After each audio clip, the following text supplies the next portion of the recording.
Сен жүрөгүңдүн мерездигинен жана катуулугунан кыйналып жатасыңбы? Сен көп кайгылардан, көп жумуштардан жана ибадаттагы кетирген кемчиликтериңден кутула албай жатасыңбы? Сен Аллахка көбүрөөк жакын болууну каалап, бирок ага жетпей жатасыңбы?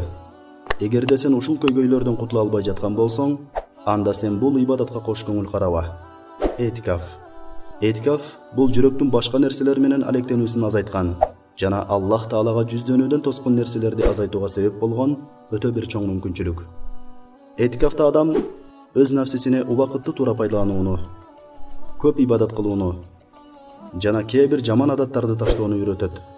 Мисалы көп тамактанууну, көп уктоону жана көп сүйлөөнү.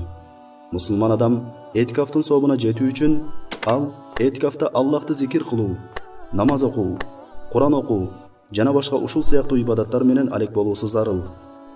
Ошондой эле пайдасы жок зарыл эмес жана убакытты текке кетирген жана адамды ибадат кылуудан алаксыткан бардык нерселерден алыс болуу.